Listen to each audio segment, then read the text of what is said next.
I work with the government, and I had this opportunity of working as a textbook writer. Also, I worked in a number of curriculum committee where we actually kind of designed the policy of the approaches and the content about teaching English to the mainstream students of Bangladesh. One of the problem of Bangladesh is like we have to cater for a huge number of students. It's a huge number of students. It's not like attending 200 students in a faculty of a university or in a kindergarten school. So its mainstream means is crowds of students that you have to keep into account. And the other thing is like deciding on the status of English. We have still Bangladesh, we are teaching English as a foreign language, not as a second language, because basically in our mainstream education system, our students are not surrounded by a situation whether they have an exposure to this language of English, practicing English other than outside their English classroom. So that's a real problem for us. And from there, our responsibility will be to maximize students' participation in using the English within the classroom and possibly outside the classroom. And programs like these, I'd like to thank the organizers of this, English Olympiad, because these programs, this type of programs will, create and open up more spaces for the students to practice their English, not only within the English classroom, but outside the classroom, and with more real-life focus. Okay. And the other thing is like, I just wanted to raise two questions for here. I can see the guardians here. I can see the enthusiastic learners and the organizers. Two questions. Number one, what English are we going to practice? Are we still going to practice the British English or the Queen's English or the, standard? What do you mean by standard? Who is going to set the standard for me? I am a Bangladeshi by born. I achieved my independence from a valiant and glorious through this language movement of 1952. It is said that the seed of our, independence was actually sown in that, language movement. That is the very origin of our, we started feeling the nationalistic identity that we have. So why we are talking about teaching and learning English? Obviously, English is important. It's very important, and it's increasingly getting importance because of this technology and whatever development is taking place or worldwide. But again, it is also very pertinent question to ask: whose English are we going to teach? Whose English are we going to learn? Because I give you one statistics, like the number of non-native English speakers. Non-native means whose mother tongue is not English, like me, or the Vietnamese student, or someone from Saudi Arabia.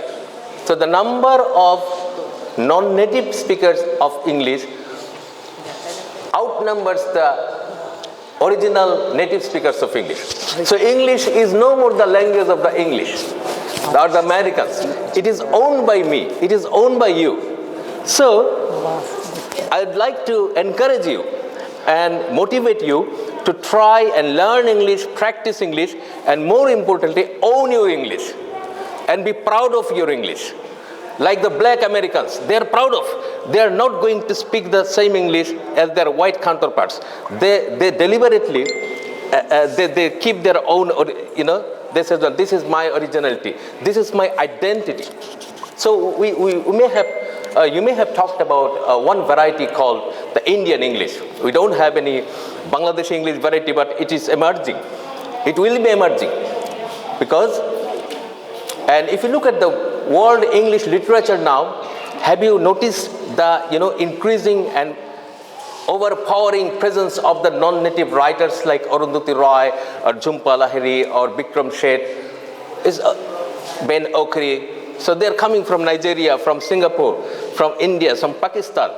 So as Bangladeshi, so that whose English we are going to speak it is our English that we are going to speak. Obviously, we are going to, it is not my language, so we are going to learn the rules and regulations and the norms, but we have to, again, adapt it to our language to make it our own English. Only in this way, English will be something that will be helpful for our development. Remember, otherwise, we have to be very careful, because English could be also a device for divide. It could be only a device to belong to, creating a group of elite class. Do you know? I think everyone here know the history of introducing English education in this subcontinent. Initially, by the British rulers, the initial intention was to create a class of submissive, educated English-speaking class who will serve the interest of the colonial rulers. Now we have a different reality now.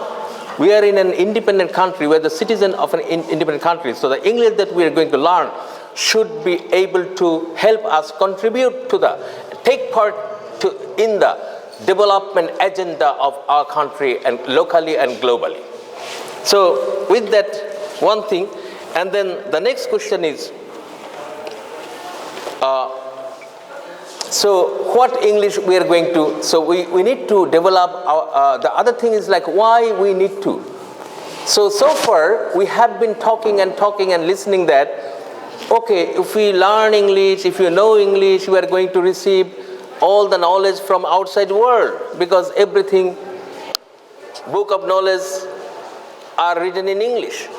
So now, I was asking some people the other day, maybe this generation, it is our time also to give the world through this English. So I am talking about that English through which we are not only getting an exposure to the outside world, like if you see, most of the world-class literature are being presented to us in terms of English translation. So we are reading their work.